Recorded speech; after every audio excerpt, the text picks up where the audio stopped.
Pues vamos a dar comienzo entonces a esta clase en la que vamos a abordar la segunda parte de este capítulo 26 del libro de los medios al respecto de las preguntas que es correcto formular a los espíritus. Y fijaros que el otro día Marta trajo para nosotros algunas cuestiones preliminares al respecto del método empleado por Allan Kardec en este sentido, en este trabajo, ¿no?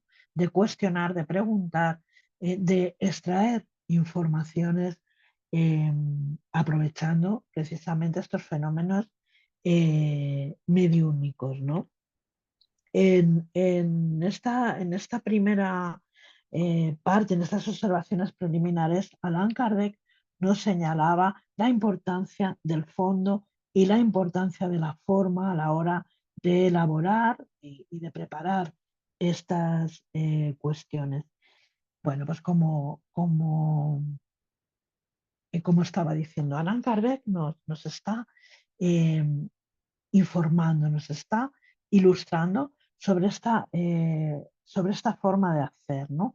Señalándonos, como digo, la importancia del fondo, de la forma, pero también del método, ¿no? De la previa preparación, que es exactamente esto lo que iba a decir, de esa previa preparación que ya en sí mismo va a ser una forma para evocar a los espíritus, ¿no? Desde el momento en que estamos preparando, tal y como nos aconseja Allan Kardec, estas preguntas, ya de alguna manera estamos evocando a esos espíritus que van a venir a darles respuesta.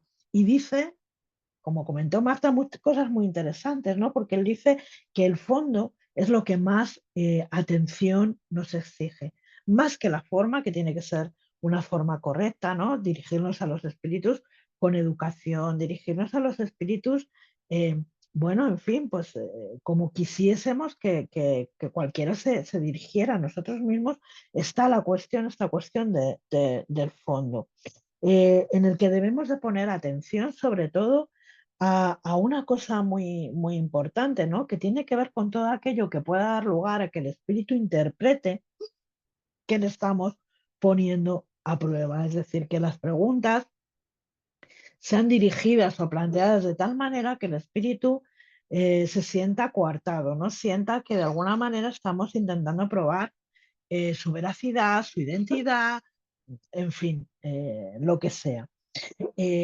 Nos dice Allan Kardec también en estas cuestiones preliminares que hay personas, hay algunos que creen que es preferible no formular preguntas, ¿no? Sino dejar que los espíritus se manifiesten libremente, ¿no? Aguardando una comunicación, aguardando una enseñanza, la enseñanza que ellos quieran traer para nosotros o la conversación que ellos quieran traer para nosotros sin provocarla. Sin embargo, si bien es verdad que los espíritus ofrecen instrucciones muy interesantes de manera natural, de manera espontánea, es también muy interesante que podamos completar esas instrucciones con nuestras preguntas, que podamos extraer el máximo jugo, la máxima enseñanza de esta conversación que vamos a tener con los espíritus. Y entonces es ahí, ¿no? En que en este capítulo Allan Kardec lo va a dedicar completamente, ¿no? A, a ver cómo plantear determinadas preguntas, qué preguntas son convenientes, qué preguntas no lo son tanto, qué preguntas pueden molestar o más que molestar, causar incomodidad a los espíritus, ¿no? Y en la primera parte que trajo Marta la semana pasada, se habló sobre las preguntas relativas al porvenir, acerca de las existencias pasadas y futuras, a los intereses morales y materiales. Y hoy nosotros pues vamos a avanzar en estos contenidos y vamos a hablar de las preguntas al respecto de la situación de los espíritus, las preguntas relativas a la salud, sobre las invenciones y los descubrimientos, sobre los tesoros ocultos y las preguntas relativas a otros mundos. Pues bien, vamos a empezar entonces, para no enrollarnos más, con estas preguntas sobre la situación en la que podemos encontrar a los espíritus al otro lado de la vida.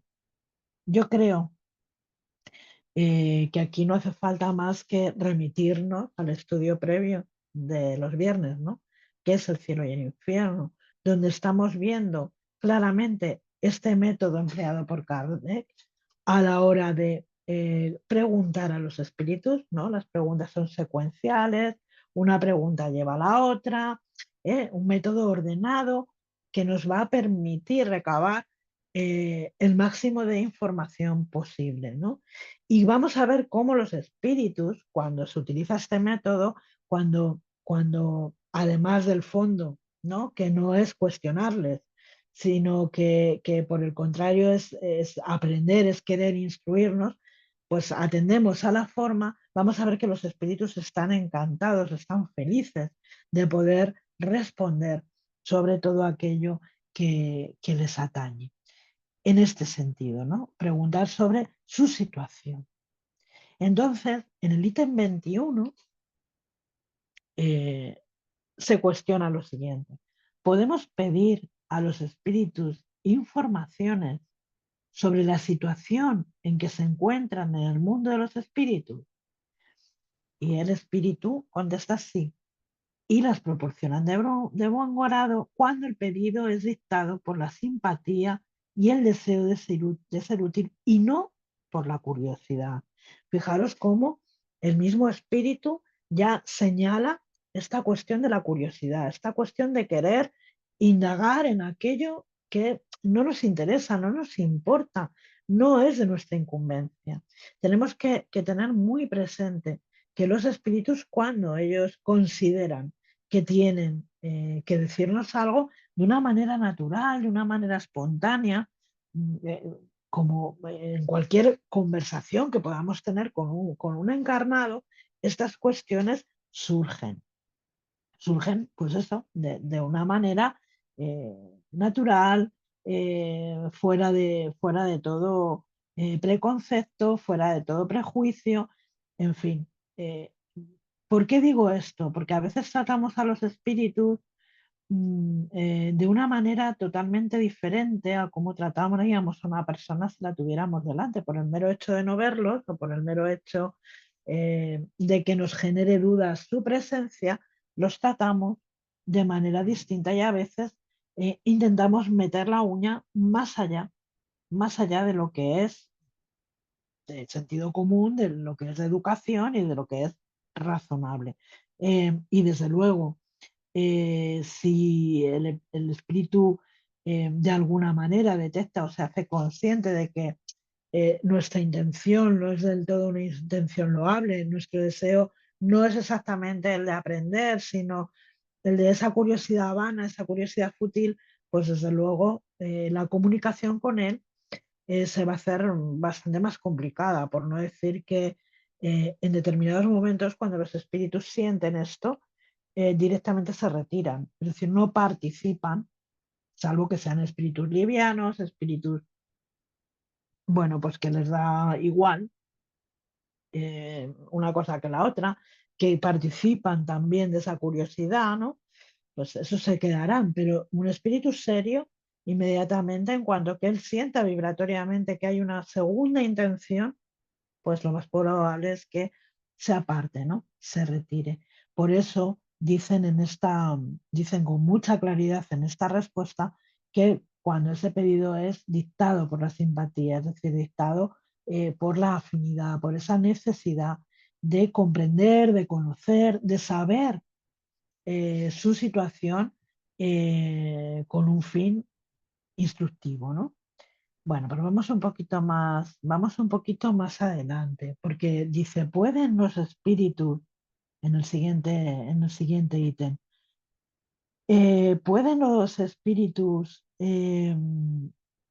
describir la naturaleza de sus padecimientos o de su felicidad? Bueno, me remito otra vez al cielo y el infierno, ¿no? ¿Dónde estamos ahora?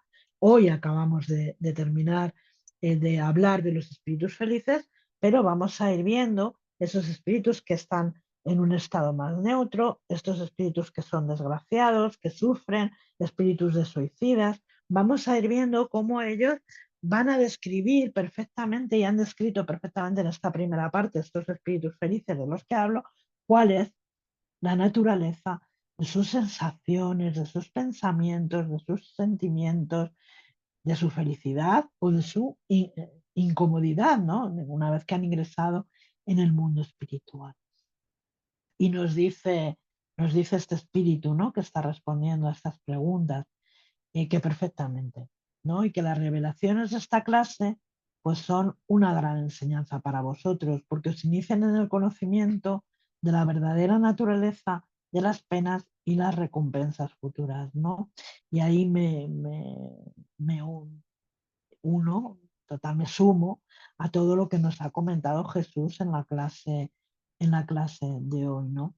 Al final de lo que se trata es de que conozcamos, de que sepamos, de que tengamos conciencia de cuál es la naturaleza de esas penas, de esas recompensas futuras, que podamos adquirir a través de sus testimonios conocimiento de cómo es esa vida en el mundo espiritual. Y sigue diciendo este espíritu que está respondiendo: al destruir las ideas falsas que os habíais formado al respecto, esas revelaciones tienden a reavivar vuestra fe y vuestra confianza en la bondad de Dios. Pues fijaros que sí, que es muy importante, ¿no? Cómo a través de estas enseñanzas, de estas revelaciones que nos hacen los espíritus de cómo son, cómo se encuentran en el mundo espirituales, que vamos, como ya veníamos hablando, ¿no? A encontrar un gran consuelo. Vamos a encontrar, vamos a reavivar nuestra fe en esa vida futura que nos espera, ¿no? En el mundo espiritual. Y vamos a ver, yo creo que con una claridad meridiana, esta bondad de Dios, ¿no? A la que se refiere este espíritu que está respondiendo esta cuestión, porque vamos a ver que al lado incluso de aquellos espíritus que en el mundo espiritual, eh, digamos que no se encuentran tan cómodos, incluso que sufren, ¿no? De alguna manera vamos a ver cómo la misericordia de Dios va a desplegar todas las herramientas, ¿no? Las va a poner a disposición de ese espíritu para que haga el proceso correspondiente y pueda rehacerse, pueda de nuevo recomenzar, ¿no? Reintegrándose, ¿no? Con espíritus más dichosos, ¿no? Aprendiendo de ellos, conviviendo con ellos, instruyéndose a través de los ejemplos que ellos eh, ofrecen, ¿no? Dice: los espíritus buenos se sienten dichosos cuando os describen la felicidad de los elegidos. Los malos pueden ser obligados a describir sus padecimientos a fin de que les llegue el arrepentimiento. Y fijaros que a mí aquí eh, me ha surgido una cosa muy interesante, ¿no? Y es que dice, bueno, pues efectivamente los espíritus buenos se sienten dichosos, describiendo esa felicidad de la que gozan, ¿no? Pero fijaros, los espíritus malos, no vamos a decir malos aquí, no me gusta, vamos a decir estos espíritus más imperfectos, eh, de alguna manera son obligados a verbalizar lo que sienten, a verbalizar lo que están viviendo. De manera que esa verbalización, el poner palabras eh, a ese dolor, poner palabras a sus padecimientos, les haga de alguna manera recapacitar, reflexionar sobre la naturaleza de los mismos, reflexionar sobre sí mismo y arrepentirse. Es decir, al final, eh, vemos, como he dicho antes, esa misericordia de Dios actuando, ¿no? Muchas veces, eh, y ahora voy a hablar de nosotros, espíritus encarnados, ¿no?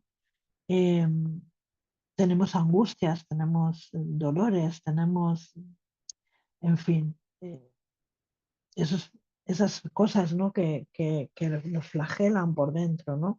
Y no somos capaces de verbalizarlas, no somos capaces de revestirlas de algo tan importante como es la palabra. Cuando revestimos un pensamiento, un dolor, un sufrimiento, un sentimiento, lo revestimos de palabras, lo verbalizamos, es como si de alguna manera conjurásemos eh, ese dolor. Eh, Le ponemos palabras y esto nos lleva a tener que reflexionar, a hacernos conscientes muchas veces de lo que estamos viviendo, ¿no? Y en este caso, como nos dice este espíritu, pues en esa descripción de esos padecimientos, ellos encuentran, eh, se encuentran, ¿no?, con esa necesidad de arrepentimiento. Incluso a veces dicen, encuentran en eso una especie de alivio. Son los desdichados que se lamentan con la esperanza de obtener compasión. Es decir, cuando ellos comparten con nosotros, en este caso los encarnados, ese dolor, ese sufrimiento, se descargan, ¿no? Es como que esa carga pesada que ellos tienen, ese dolor, que muchas veces interpretan como de ellos solo, como único, como exclusivo de ellos, cuando reparten esa carga lógicamente se hace más liviana y nos da la oportunidad a nosotros no solamente de actuar con compasión, ¿no?, sino de aconsejarles en un momento dado, de orientarles, de abrirles nuestro corazón. Y dice, no os olvidéis de que el objetivo esencial y exclusivo del espiritismo es vuestro mejoramiento. Para que lo alcancéis, se permite a los espíritus que se inicien en la vida futura, ofreciéndoos ejemplos que podáis aprovechar. Cuanto más os identificáis con el mundo que os aguarda, menos sentiréis la falta del mundo en el que ahora os encontráis. Este es, en suma, el objetivo de la actual eh, revelación. Y aquí también me venía un pensamiento, ¿no? Mm, todos, absolutamente todos, es una certeza, es la única certeza que tenemos, vamos a morir y vamos a ingresar, vamos a morir para la carne, ¿no? Y vamos a ingresar en en ese mundo espiritual que ahora nos parece desconocido, nos parece misterioso, nos parece... Sin embargo, en la medida que vamos profundizando en estas conversaciones con los espíritus, en los estudios que llevamos adelante, nos vamos identificando cada vez más con ese mundo. Y me venía un poco un símil, ¿no? Es como cuando vamos a viajar a un país en el que nunca hemos estado, pues nos genera inquietud, nos genera dudas, sabré manejarme con el idioma, sabré conducirme, sabré qué comerán allí, qué voy a poder comer, cómo son los horarios, no sé, mil cosas, ¿no?, que se nos pasan por la cabeza, cómo es el transporte, cómo me voy a organizar. Y cuando estamos preparando un viaje al principio, pues como digo, tenemos esas incertidumbres, pero en la medida que vamos organizando el viaje, vamos conociendo los itinerarios que vamos a hacer, vamos conociendo pues la moneda, cuáles son los sitios donde podemos cambiar la moneda, cómo es el idioma, si puedo manejarme en inglés, si no puedo manejarme en inglés. Bueno, pues cuáles son las costumbres, por ejemplo, de estos países, nos invade una cierta tranquilidad, ¿no? Pues esto es un poco lo mismo, es decir, nosotros, el objetivo que trae la doctrina espírita para nosotros es esa mejora moral, ese mejoramiento moral eh, que nos van a traer los espíritus, el valor de ese mejoramiento moral nos lo van a traer los espíritus con su ejemplo, nos van a ofrecer multitud de descripciones, cómo son, cómo viven, dónde están, cómo se relacionan, quién ha ido a recibirles, ¿no?, en ese momento, cómo es el tránsito en ese momento, ¿no?, en el que se produce la muerte biológica, cómo es ese tránsito al mundo espiritual. Vamos a encontrar muchas situaciones diferentes, pero todas dentro de un marco que nos van a permitir eh, conocer mucho más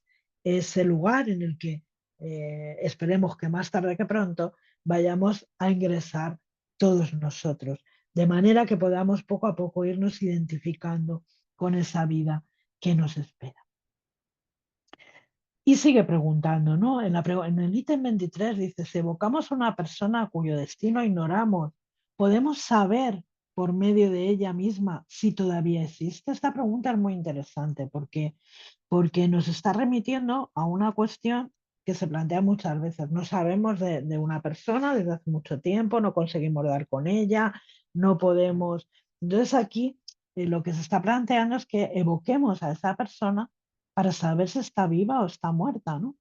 Y los espíritus le dicen, sí, en caso de que la incertidumbre acerca de su muerte no sea una necesidad o una prueba para quienes tienen interés de saberlo, ¿no? Hemos visto, todos hemos leído, por ejemplo, mediums que han trabajado con la policía al respecto de personas, por ejemplo, desaparecidas, ¿no?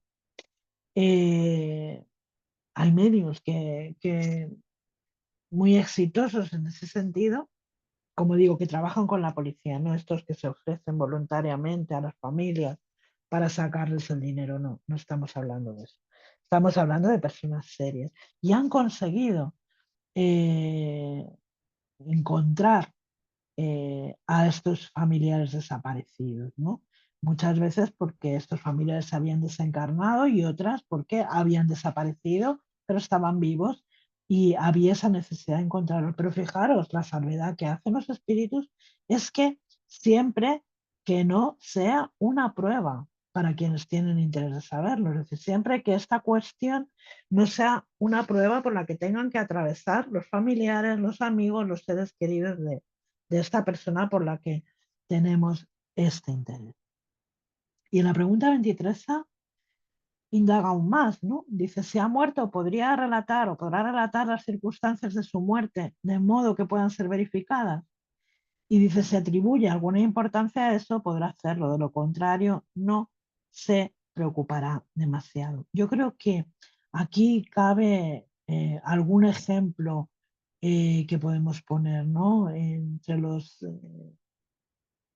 miles de casos que Chico Xavier, por ejemplo, ha resuelto, algunos de ellos se han sido resueltos en un juzgado, ¿no?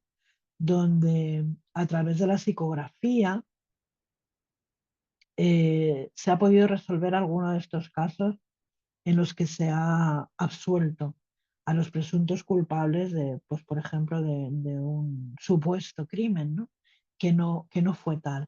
Gracias a la psicografía, gracias a que se ha podido verificar las causas de la muerte, eh, pues estas personas, ¿no? Es que estaban en un momento dado inculpadas, imputadas, como queramos decirlo, pues acusadas, ¿no? De ese asesinato, pues se ha podido eh, verificar, ¿no? De esta manera. Es decir, eh, cuando los espíritus consideran que hay un bien mayor en todo eso, pueden hacerlo.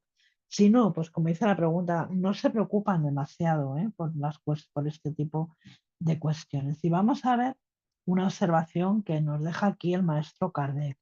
Dice, la experiencia demuestra que en ese caso el espíritu no se encuentra atraído de ningún modo por los motivos de interés que podamos tener en cuanto a conocer las circunstancias en que se produjo su muerte. Fijaros eh, que la importancia también de esto, ¿no? Eh, el espíritu, una vez que ha ingresado en el mundo espiritual y se ha desprendido de la materia, le importa poco. O, en las circunstancias de la muerte, fue algo circunstancial, fue algo que le abrió las puertas del mundo espiritual, pero no tiene, cuando es un espíritu, entendemos ya un poco que un espíritu esclarecido, para él las circunstancias en que esos hechos se han producido no tienen ninguna importancia, ¿no? Y dice el maestro Kardec, si quiere revelarla, lo hará espontáneamente, ya sea por medio de la mediunidad o a través de las visiones o apariciones, y en este caso podrá dar las indicaciones más precisas. De lo contrario, un espíritu embustero podrá engañarnos perfectamente y divertirse induciendo a que realicemos investigaciones infructuosas, ¿no? Aquí Kardec también nos dice, cuidado, ¿no? Porque si es un espíritu que no es serio, pues encima nos va a traer, en este sentido, por la calle de la amargura, llevándonos por derroteros absolutamente infructuosos. A menudo, dice Kardec, sucede que la desaparición de una persona cuya muerte no puede ser oficialmente verificada acarrea complicaciones a los negocios de la familia. Solo en casos muy raros, en forma excepcional, hemos visto que los espíritus encauzaron la investigación en atención al pedido que se les hizo en ese sentido. Es decir, que no es algo habitual, es algo excepcional y, como hemos dicho, cuando obedece a un bien mayor. Si quisieran, no cabe duda de que podrían hacerlo, pero la mayoría de las veces eso no se les permite, puesto que esas dificultades van a constituir pruebas para las personas que quieren librarse de ellas. Así pues, es una quimera que alguien pretenda por ese medio apoderarse de herencias cuyo único aspecto concreto es el dinero que se ha gastado para tal fin. Nunca faltan espíritus dispuestos a alentar semejantes esperanzas que no tienen ningún escrúpulo en inducir a las personas a que realicen esas investigaciones. Quienes accedan podrán darse por satisfechas cuando solo tengan a cambio un poco de ridículo. Efectivamente, ¿no? ¿Cuánta gente no intenta aprovecharse de este tipo de cosas? Es decir, desaparece una persona que va a dejar una gran herencia y pues ahí los familiares lo que están buscando, lógicamente, es ver cómo hacerse con la herencia, ¿no? E intentar certificar lo antes posible o cerciorarse lo antes posible del fallecimiento de este individuo, pues para cobrar su parte, ¿no? Y aquí es donde generalmente se suelen dar también otras circunstancias, ¿no? Aparte del espíritu embustero del que estamos hablando, pues también suelen aparecer pseudomedios, ¿no? Que se van a prestar voluntariamente, bueno, voluntariamente, pero siempre por un módico precio para solucionar el asunto. Entonces, como ejemplo, ¿no? de estas conversaciones, estas explicaciones que los espíritus traen para nosotros acerca de cómo es ese ingreso en el mundo espiritual, esa vida en el mundo espiritual, pues yo he recurrido al cielo y al infierno, ¿no? Y os traigo aquí pues algunos extractos, ¿no? El señor Sansón, por ejemplo, recordáis, en el que se le invoca ya en la cámara mortuoria el 23 de abril de 1862, ¿no? Y donde allí mismo es preguntado, habéis sufrido tanto que podemos, supongo, preguntaros cómo os halláis ahora. ¿Sentís aún vuestros dolores? Si comparamos la situación actual con la de 2 días atrás, ¿qué sensación experimentáis? Y Sansón, que era miembro, por cierto, de la Sociedad Parisiense de Estudios Espíritas, dice que su situación es muy afortunada porque ya no siente esos dolores, que se encuentra reconstituido, que se encuentra renovado, como decís, dice él, como decís vosotros, ¿no? Y que esa transición de la vida terrenal a la vida espiritual le había dejado al principio en un estado que él no consigue del todo explicar, ¿no? Porque quedamos la mayoría de las veces privados durante un tiempo de una lucidez, de esa lucidez, ¿no? Pero que antes de morir le había pedido a Dios que le permitiera dirigirse eh, a los seres que estimaba y que, bueno, pues que Dios le había escuchado. Estamos en el caso de un espíritu feliz que va a describirnos, os invito a que lo releáis, su situación en el mundo espiritual, pero también tenemos otros que todavía no hemos visto, como estos de condición más intermedia, ¿no? Y Eric Stanislas, él da una comunicación espontánea en la Sociedad Espírita de París en agosto de 1863, eh, a la que el guía del medium le dice, hijos míos, este es un espíritu que ha sufrido durante mucho tiempo, un espíritu que estaba desviado del camino del bien, ¿no? Y que ahora pues había comprendido sus faltas, se había arrepentido y finalmente pues había dirigido su mirada hacia el Dios del que había renegado. Su situación no es la de un ser feliz, pero aspira a la felicidad y ya no sufre, ¿no? Aquí he querido traer este ejemplo muy resumido, porque yo os invito a que leáis las comunicaciones, pero para que os deis cuenta, ¿no? de esta cuestión, ¿no? de la misericordia de Dios, ¿no? En todas las circunstancias. Dice, Dios le ha permitido que se escuchara para que luego descienda a una esfera inferior a fin de instruir y estimular al progreso de los espíritus que, como él, han transgredido las leyes del Eterno. Se trata de una reparación que le compete. Más adelante, gracias a su fuerza de voluntad, habrá de conquistar la felicidad, ¿no? Esa felicidad que va a emerger en sí misma, ¿no? Que va a surgir de esa tarea, que va a llevar adelante instruyendo a espíritus, bueno, pues que han errado tanto, tanto como él, ¿no? Al final vemos ahí esa mano, ¿no? De, de la espiritualidad, esa mano, ¿no? de Dios en todas las cuestiones. Y también he traído un espíritu sufridor a Nobel eh, que se dirige al medium que lo había conocido en vida y le dice, voy a relataros mi sufrimiento cuando morí. Mi espíritu, aprisionado en el cuerpo con lazos materiales, tuvo gran dificultad para desprenderse de él, lo que representó una ardua y cruel agonía.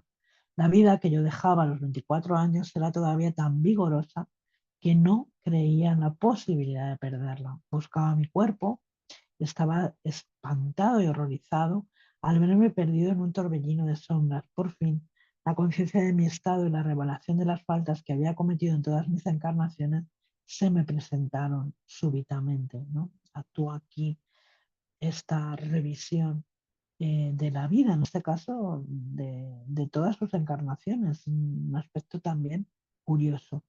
Una luz implacable iluminaba los pliegues más recónditos de mi alma, ¿no? Que sentía desnuda y embargada por una vergüenza agobiante, ¿no? Aquí nos trae también este espíritu que estudiaremos en su momento, pues esta cuestión, ¿no? De que en el mundo espiritual no podemos ocultarnos, ¿no? Aquí sí, en el plano físico sí, pero en el mundo espiritual no podemos, no es posible esa ocultación, ¿no? Y dice, trataba de huir de esa influencia concentrando mi interés en los objetos nuevos, aunque conocidos, que me rodeaban. Los espíritus radiantes se cernían en el espacio y me ofrecían la imagen de una felicidad a la que yo no podía esperar, de aspirar, ¿no? En este momento, en la situación en la que se encontraba este espíritu, pues bueno, se le ofrecía esa visión de lo que le esperaba en el futuro, pero que por el momento le estaba vedada. Bueno, pues vamos a continuar un poquito más allá, ¿no? Porque aquí vamos a hablar de las preguntas sobre la salud. ¿Se puede preguntar a los espíritus sobre la salud? Bueno, pues vamos a ver. La salud, nos dicen los espíritus, es una condición necesaria para el trabajo que se debe realizar en la tierra. Por eso los espíritus se ocupan de ella de buen grado. No obstante, como entre ellos algunos son ignorantes y otros sabios, tanto para ese fin como para cualquier otra cosa, no es conveniente dirigirse al primero que acuda. Bueno, vuelta otra vez, ¿no? A estas prevenciones de las que nos dan aviso los espíritus. Podemos preguntar sobre estas cuestiones tan serias, como es una cuestión de salud a cualquier espíritu. Pues no, obviamente no, ni podemos ni debemos. ¿No? Los espíritus buenos, los espíritus eh, se ocupan, se van a ocupar, ¿no? En un momento determinado de darnos alguna indicación, de dar, en fin, oye, cuídate, oye, ¿por qué no visitas a un médico? Oye, ¿por qué? Pero cuando pero tenemos que tener mucha seguridad, ¿no? De quién es el espíritu. No de quién es en el sentido de nombre y apellido, sino qué tipo de espíritu se está manifestando, qué tipo de espíritu me está dando estos consejos, estas indicaciones, porque sabemos que hay espíritus ignorantes, que hay espíritus que son sabios, que hay espíritus que son buenos, que hay espíritus que no son tan buenos y tenemos que tener muy claro a quién estamos preguntando y con qué fin. Vamos un poquito más allá porque vamos a recuperar también una comunicación del doctor Demer. El doctor Demer se presenta, eh, es evocado en la Sociedad Parisienne de Estudios Espíritas porque él es amigo de Kardec, ¿no? Él desencarna en 1865 y había mantenido una relación de correspondencia con el maestro Kardec, con lo cual, bueno, les unía un gran afecto, un gran cariño, ¿no? Eh, él, a lo largo de estos años, se preocupa mucho por la salud del maestro Kardec, ¿no? Constantemente le da avisos, le da indicaciones sobre la necesidad del descanso, sobre la necesidad de no someterse a ese estrés, ¿no? Al que el maestro Kardec, por querer bueno, pues, cumplir con todos sus compromisos, con todos sus trabajos, pues de alguna manera se sometía, ¿no? Y le avisa incluso en el sentido de decirle, tienes una misión que cumplir. Si sigues eh, trabajando, si sigues castigándote, por decirlo de alguna forma, ¿no? De esta manera no vas a poder cumplir con esa misión y te necesitamos de ti para poder llevar a buen puerto esta nueva doctrina que se estaba eh, fraguando. Dice, mi buen amigo, decía, tened confianza en nosotros y mucho valor. Esta crisis, aunque agobiante y dolorosa, no será de larga duración y con los tratamientos prescritos podréis, según vuestro deseo, completar la obra que ha sido el objetivo principal de vuestra existencia. Se está eh, refiriendo a un episodio concreto, ¿no? En la vida del maestro Kardec. No obstante, permanezco siempre a vuestro lado junto al Espíritu de verdad que me permite tomar la palabra en su nombre por ser yo el último entre vuestros amigos que accedió a la convivencia con los espíritus. Ellos me hacen el honor de la bienvenida. Querido maestro, qué feliz estoy de haber muerto a tiempo para estar con ellos en este momento. Si hubiera muerto antes, quizás podría haberos evitado esta crisis que no había previsto.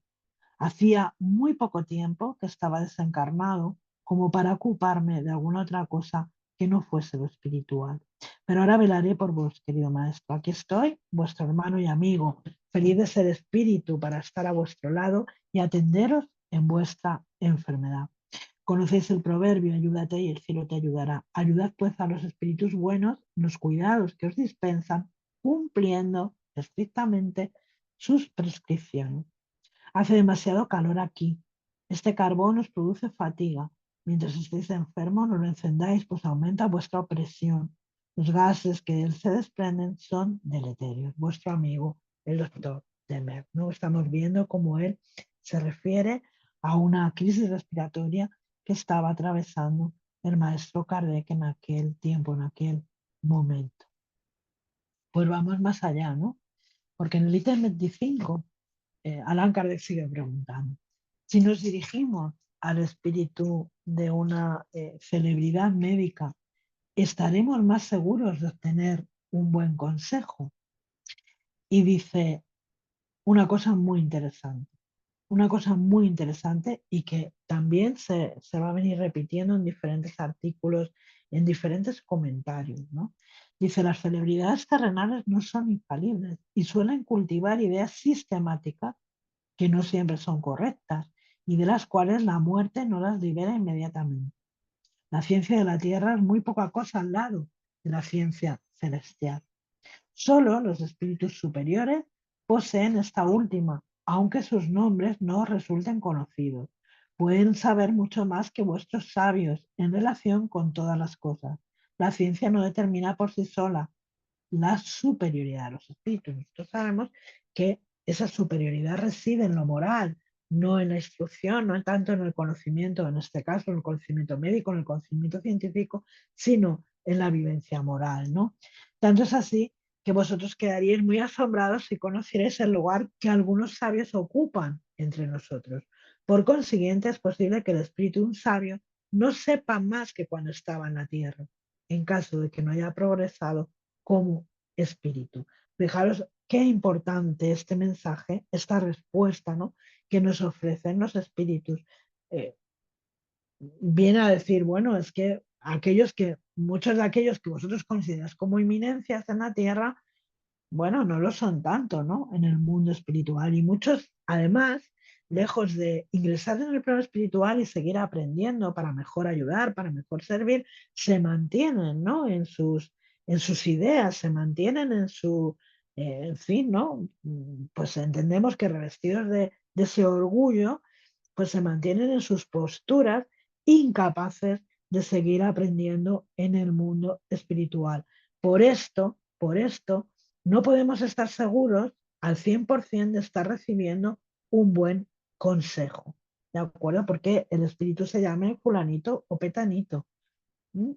Un buen consejo puede venir, como ellos dicen, de espíritus que no conocéis de nada, y pero que sin embargo en el plano espiritual tienen en este sentido un estatus, ¿no?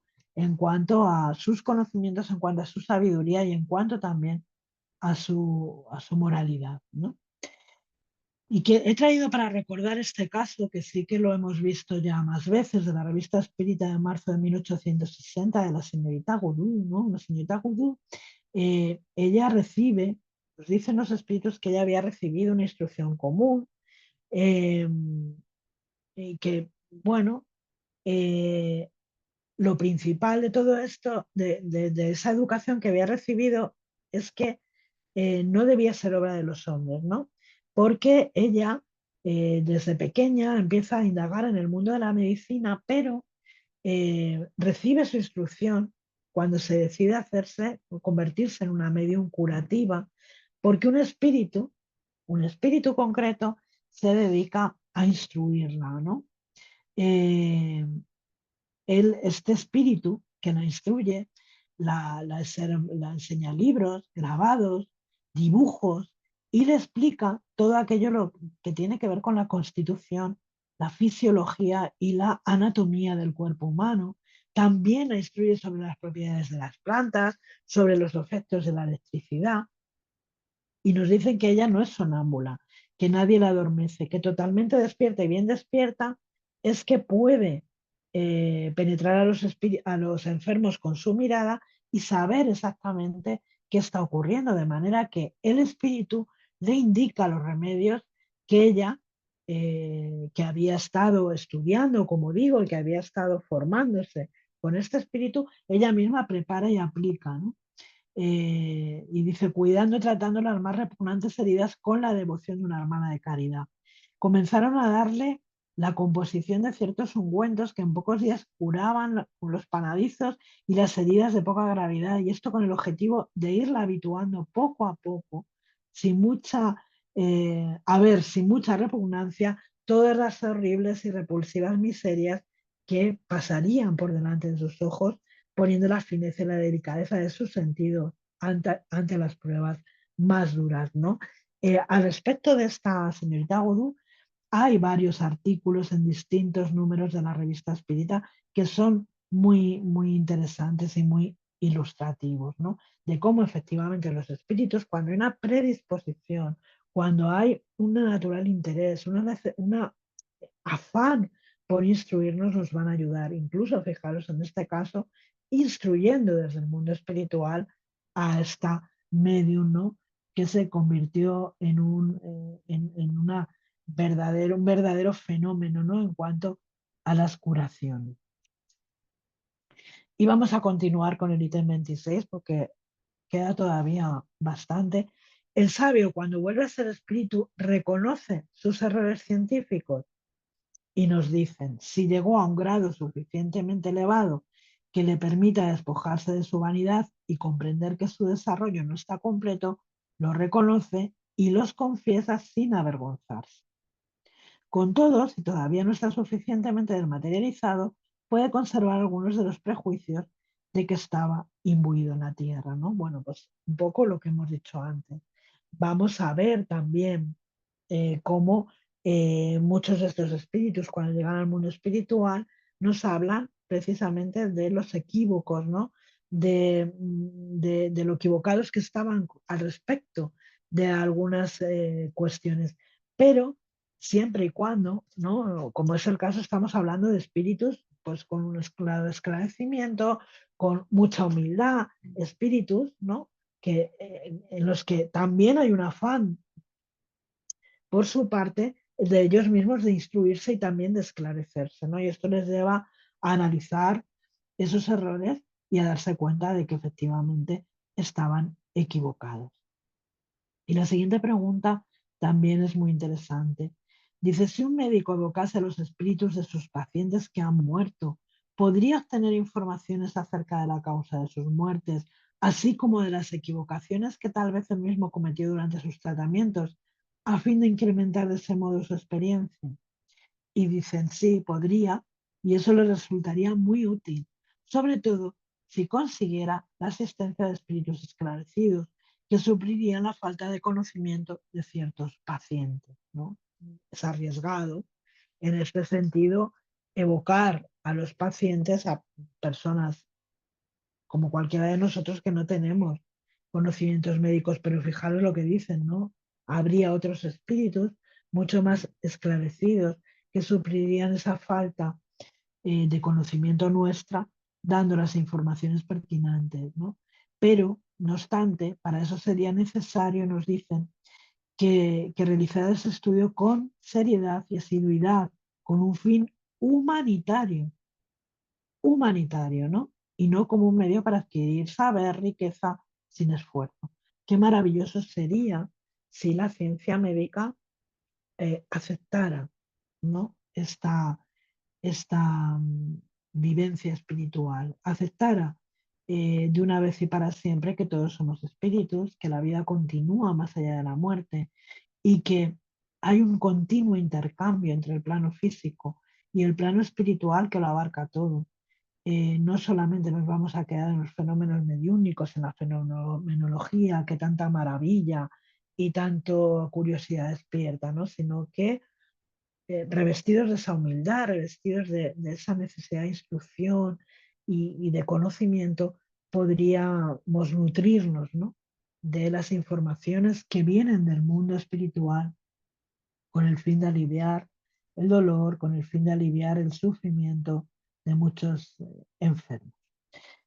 Vamos a ver algunas cosas más, ¿no? Las preguntas sobre las invenciones y los descubrimientos. Bueno, también muy interesante, ¿no? Porque imaginaros poder preguntar a los espíritus cuáles son los descubrimientos que van a venir de ahora en adelante, qué podemos esperar de la ciencia, qué podemos esperar de las investigaciones científicas. Bueno, pues ahí Allan Kardec pregunta, ¿pueden los espíritus guiar a los hombres en las investigaciones científicas, en los descubrimientos? Y fijaros qué importante la respuesta, qué importantísima la respuesta. La ciencia es obra del talento.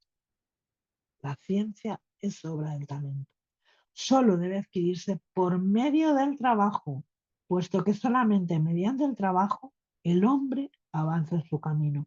¿Qué nos dice esto? Algo que ya hemos repetido muchas veces, y es que los espíritus no nos van a dar informaciones, o en este caso, llevarnos de la mano a descubrimientos o investigaciones que no podamos hacer por nosotros mismos. Que no podamos, no nos van a llevar o ponernos en el camino, en un camino que nosotros mismos, por nuestros propios méritos, no podamos recorrer. Y el espíritu mismo dice, ¿qué mérito tendría él si le bastara con interrogar a los espíritus para saberlo todo? Lo mismo sucede con las invenciones y los descubrimientos de la industria. Además, debemos hacer otra consideración. Cada cosa debe venir a su tiempo y cuando las ideas están maduras para recibirla. Si el hombre tuviera ese poder, trastornaría el orden de las cosas y haría que los frutos nacieran antes de la estación apropiada, con lo cual esos frutos, lógicamente, se perderían. Dios ha dicho al hombre, extraerás tu alimento de la tierra con el sudor de tu frente. Admirable imagen que describe cuál es la situación en que se encuentra en la tierra. Debe progresar en todo, mediante el esfuerzo del trabajo. Si se le dieran las cosas completamente resueltas, ¿para qué le va a servir la inteligencia? Sería como un estudiante a quien otro realizara su tarea. Es muy interesante lo que nos dice eh, este espíritu en respuesta a esta pregunta, en respuesta a esta pregunta concreta. Y continúa, el sabio y el inventor nunca son asistidos por los espíritus en sus investigaciones. ¿De dónde llega muchas veces esa inspiración, ese descubrimiento, ese momento, ¿no? de haber encontrado una respuesta? Y aquí los espíritus dicen, no, eso es muy diferente. Cuando llega el tiempo de un descubrimiento, los espíritus encargados de dirigir su marcha buscan al hombre capaz de llevarla a buen término. Buscan a la persona, buscan al individuo que va a ser capaz de comprender, de asimilar y de llevar adelante ese descubrimiento. Y le inspiran las ideas necesarias para lograrlo. De ese modo, le dejan todo el mérito, pues es preciso que él mismo elabore esas ideas y las ponga en ejecución. Lo mismo sucede con todas las grandes realizaciones de la inteligencia humana. Los espíritus dejan al hombre en su propia esfera. Así, al que solo es capaz de trabajar la tierra no lo convertirán en depositario de los secretos de Dios. No obstante, saben cómo sacar de la oscuridad a aquel que es capaz de secundar sus designios. Por consiguiente, no dejéis que la curiosidad o la ambición os arrastren a un camino que no corresponda a los objetivos del espiritismo y que os conduciría a padecer los más ridículos engaños. ¿eh? Muy, muy importante esta respuesta, muy interesante esta respuesta de los espíritus. Por un lado, los espíritus dejan en nuestras manos ese camino, ese descubrimiento, de tal manera que el mérito sea nuestro, a pesar de que ellos van a estar intuyendo, van a buscar a la persona ideal para que ese descubrimiento, esa invención, ese acontecimiento tenga lugar. A menudo, si leemos eh, las historias sobre muchos de los descubrimientos, sobre muchas de las cosas ¿no? que, que- de las que esta humanidad es protagonista, pues vamos a ver un hecho curioso, ¿no? Y es que eh, vamos a encontrarnos, ¿no?, con científicos que llevan mucho tiempo investigando sobre una cuestión, dando vueltas de un lado para el otro, sin saber incluso a veces por dónde tirar, ¿no? Y en un momento determinado, pues efectivamente, como dicen los espíritus, cuando se cumple el tiempo, ¿no?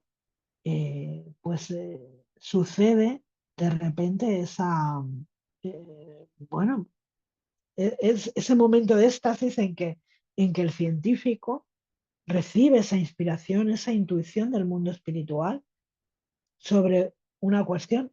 Muchos de ellos, por cierto, relatan que sucede durante la noche, porque será, ¿no? Sucede durante la noche, se van a dormir y durante la noche acontece algo que hace que se despierten con esa idea, con ese pensamiento en la cabeza, ese, en fin, esa apoteosis, ¿no?, de conocimiento, pero claro, después ellos tienen que elaborar, como dicen los espíritus, esas ideas, tienen que materializarlas, ¿no? Y ahí es donde ellos pues van a encontrar su verdadero mérito y van a contribuir meritoriamente para que, para que éstas se puedan materializar, ¿no?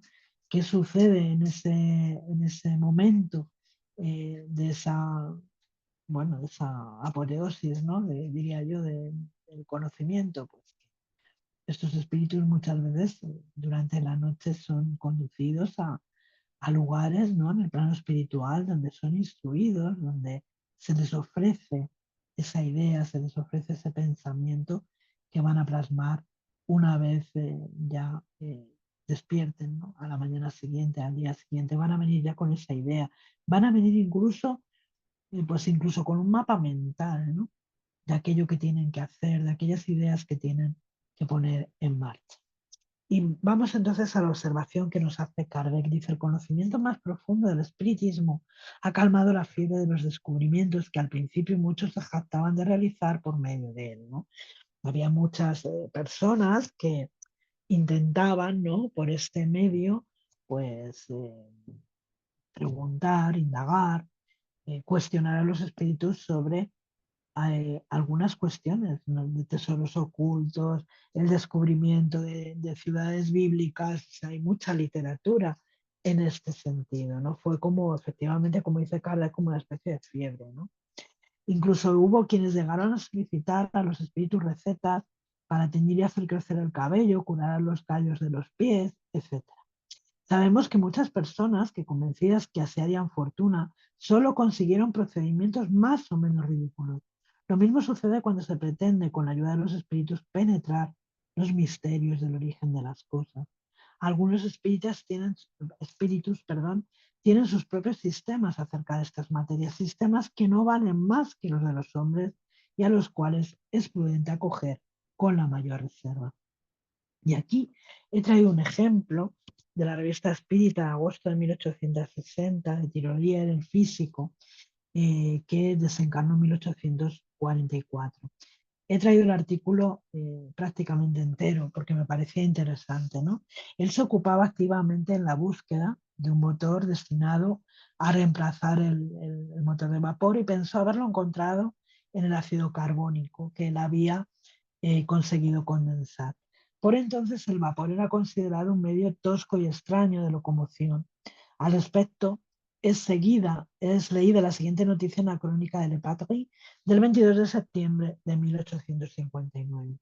Si Thilorier hubiese encontrado un motor de un poder sin igual, al lado del cual el vapor no fuese más que una puerilidad, tendría aún que regular su fuerza, y 3 o 4 veces los ensayos que él había intentado resultaron funestos. Las explosiones de los aparatos lo cubrieron de numerosas heridas y provocaron en el mártir de la ciencia una sordera casi completa. En ese interín se consideró oportuno repetir la experiencia de la condensación del ácido carbónico en el Colegio de Francia. Por una imprudencia o por una circunstancia funesta, el aparato se quebró, explotó, hirió gravemente a varias personas, le costó la vida a uno de los ayudantes del profesor y le arrancó un dedo a Thilorier. No fue el dedo que él lamentó, sino el descrédito que cayó sobre el nuevo motor que había descubierto. El miedo se apoderó de todos los científicos y los mismos se rehusaron a rendirse a estos ingenuos argumentos de Thilorier. Mi aparato de condensación ya explotó más de 20 veces en mis manos, pero es la primera vez que mata a alguien. Siempre me ha herido. El solo nombre del ácido carbónico ahuyentaba a todo el instituto, sin contar la Sorbona y el Colegio de Francia. Thilorier, un poco triste, se encerró en su laboratorio más de lo que hacía habitualmente. Aquellos que lo estimaban pudieron notar desde entonces un profundo cambio que se operó en sus hábitos. Pasaba días enteros sin pensar en poner su gato en las rodillas, caminaba aceleradamente y no usaba más sus tubos de ensayo ni sus aparatos de destilación. Cuando por ventura salía de casa, era solamente para detenerse en medio de la calle, sin darse cuenta de la curiosidad y de la extrañeza que causaban los transeúntes. Como era un hombre de fisonomía suave y distinguida, con bonitos cabellos que comenzaban a encanecer, y como llevaba en el ojal de la solapa de su redingote azul la insignia de la Legión de Honor, lo miraban sin demasiada burla. Movidas a compasión, una joven lo tomó un día por el brazo, lo sacó del medio de la calle y lo llevó hacia la vereda. Ni siquiera pensó en agradecer a su gentil bienhechora. Él pasaba al lado de sus mejores amigos sin verlos y sin responderles cuando ellos le dirigían la palabra. La idea fija se había apoderado de él, la idea fija, ese sutil matiz que separa al genio de la locura.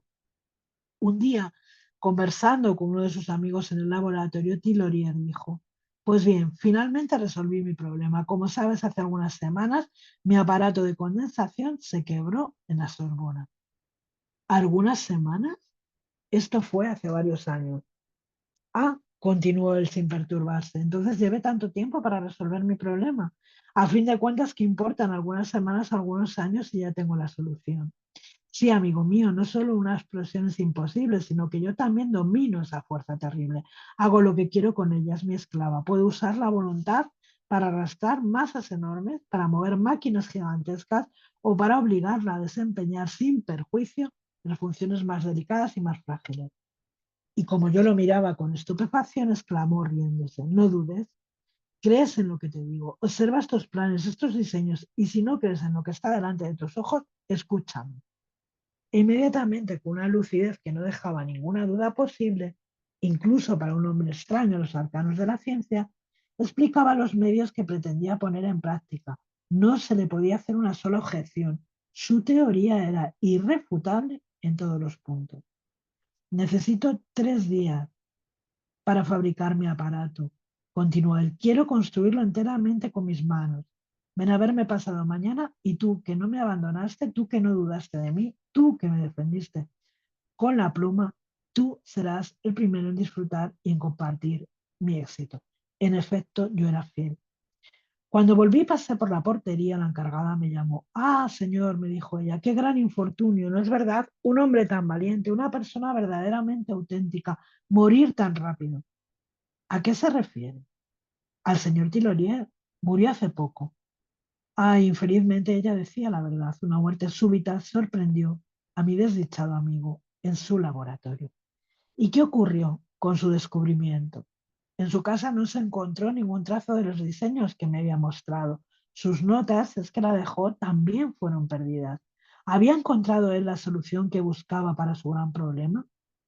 Solamente Dios lo sabe. Solo Dios, que únicamente le permitió transmitir su pensamiento sublime o loco a un profano, incapaz de discernir lo verdadero de lo falso y sobre todo de acordarse de la teoría sobre la cual el inventor se basaba. Sea como fuere, hoy la condensación del ácido carbónico no es más que una experiencia curiosa que los profesores raramente demuestran en sus cursos. Si Tillorier hubiera vivido unos días más, tal vez el ácido carbónico hubiese transformado la faz del mundo. Viene firmado como San, que es quien se dirige a Lancarne. Es ahí que van a evocarlo en la Sociedad Parisina de Estudios Espíritas. Y lo primero que le van a preguntar es si había encontrado o no lo que buscaba, ¿no? En todo caso, dice, podía ser interesante saber lo que al respecto pensaba como espíritu. Le evocan y él dice, estoy aquí muy alegre con vosotros. Hemos deseado conversar con vos porque hemos pensado en cuánto provecho sacaremos de una conversación con un espíritu que cuando encarnado ha sido un científico como vosotros.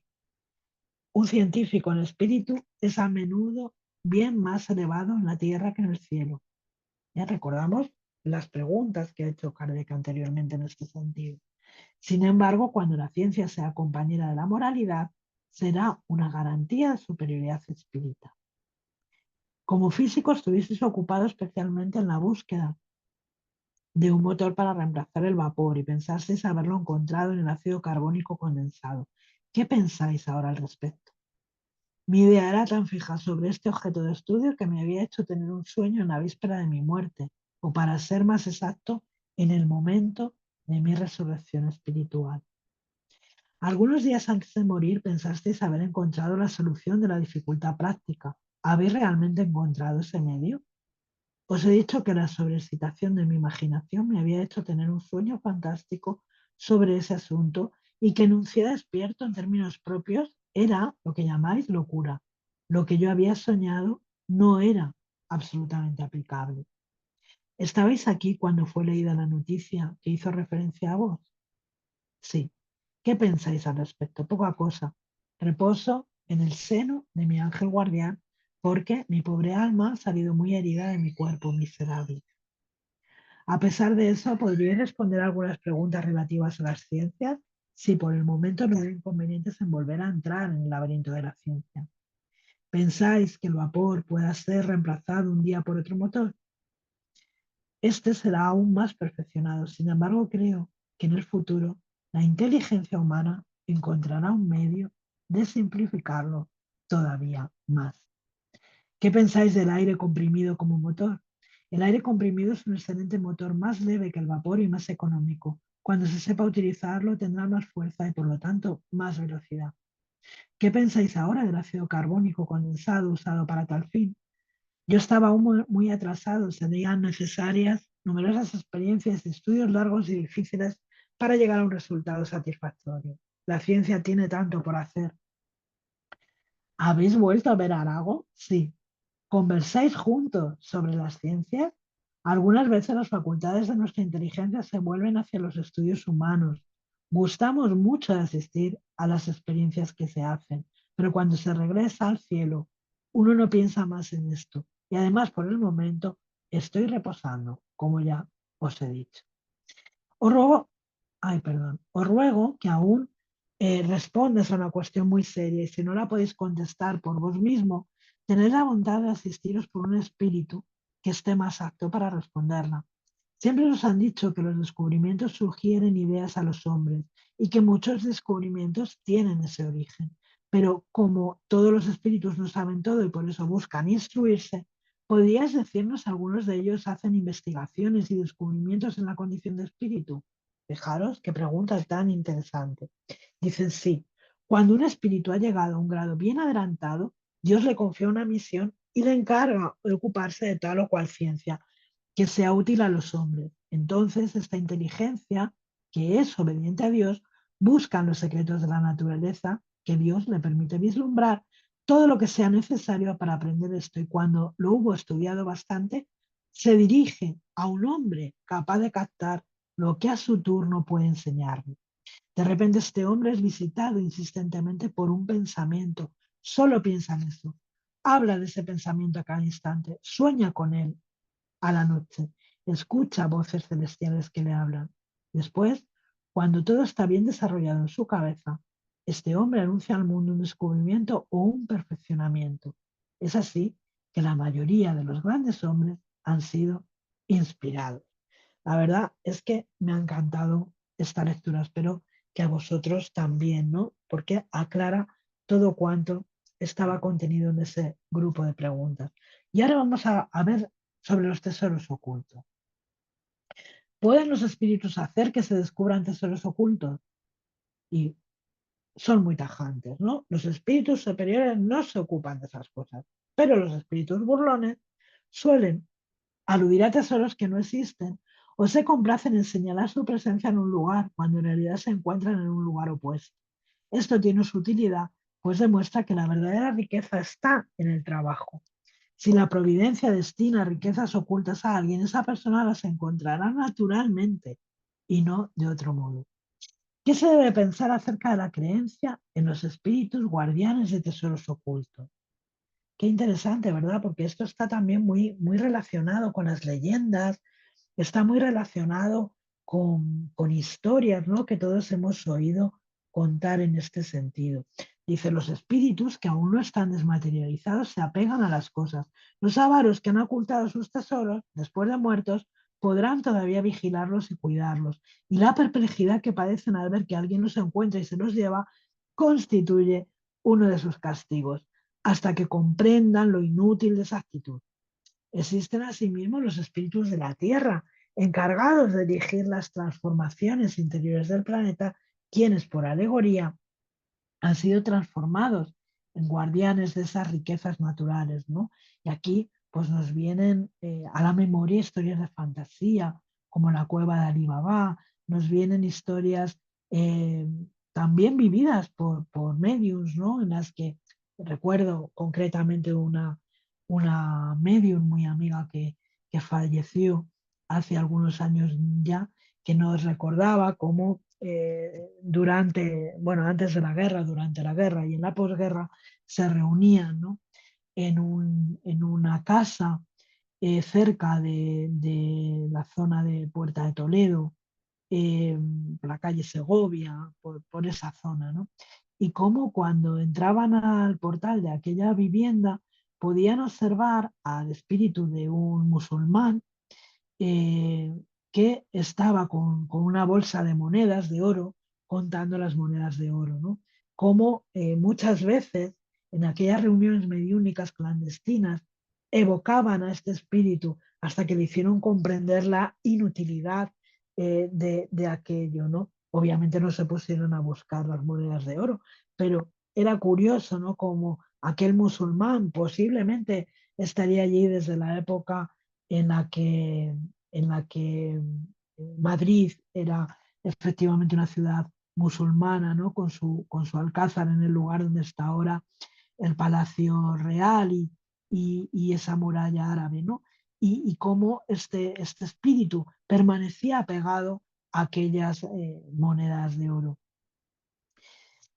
Nos dice Allan Kardec en esta observación, la cuestión de los tesoros ocultos se encuentra en la misma categoría que la de las herencias ignoradas. Habría que estar muy loco para tomar en cuenta las presuntas revelaciones que podrían hacernos los bromistas del mundo invisible.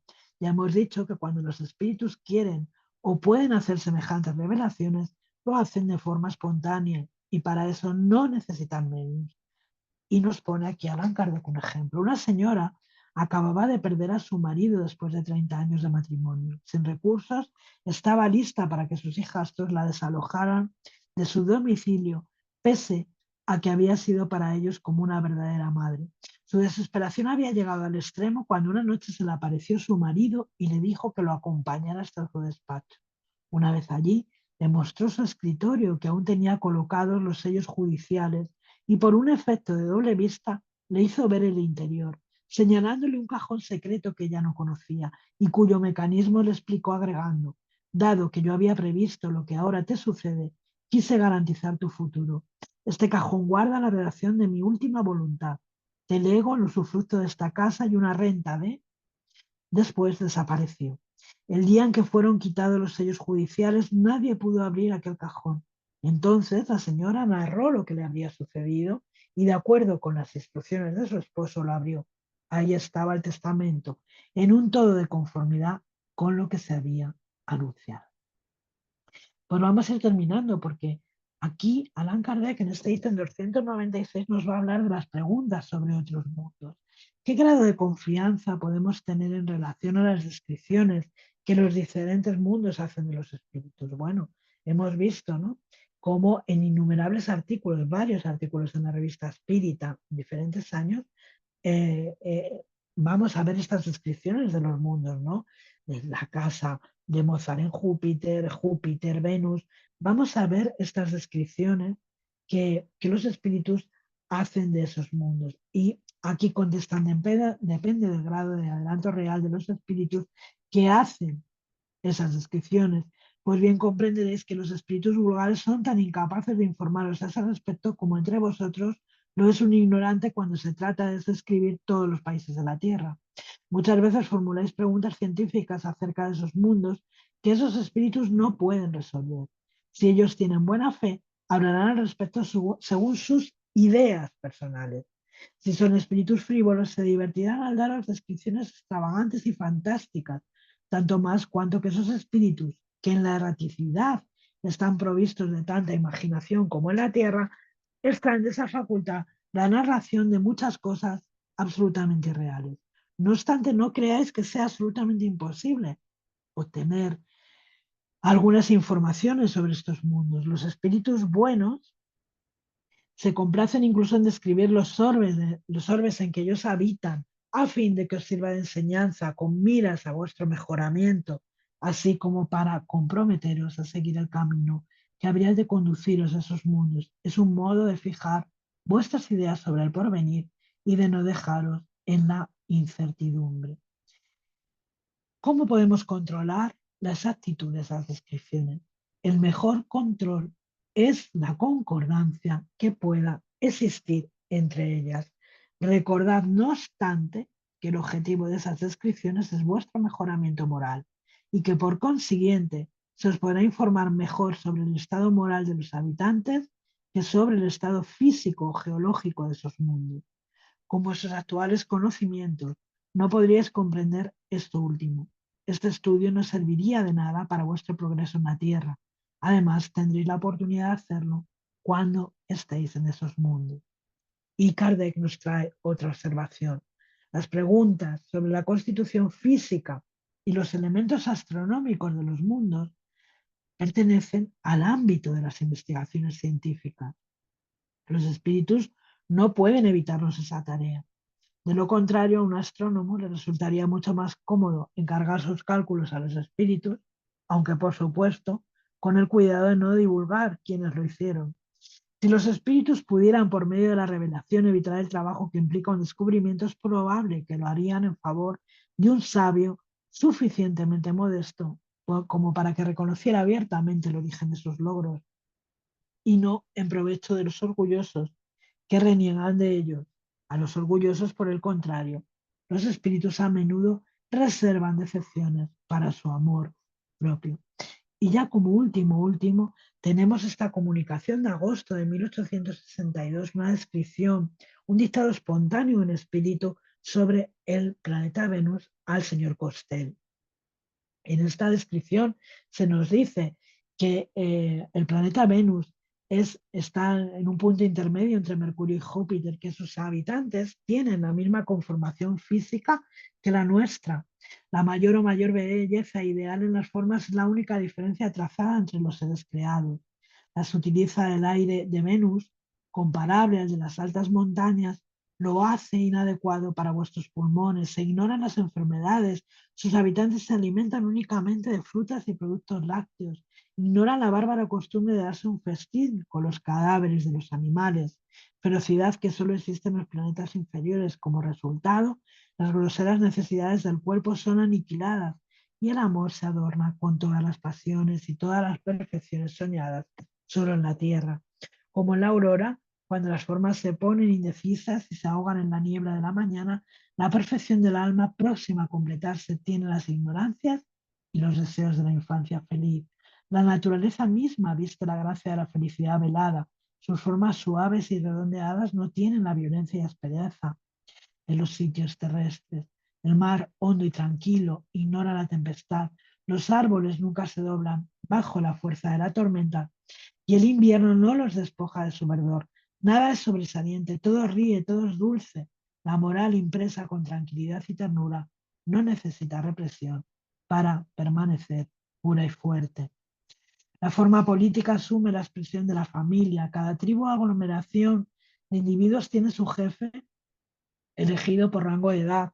La vejez es allí el apogeo de la dignidad humana, porque acerca a la meta anhelada, libre de enfermedades y fealdades, está tranquila y radiante como una hermosa tarde de otoño.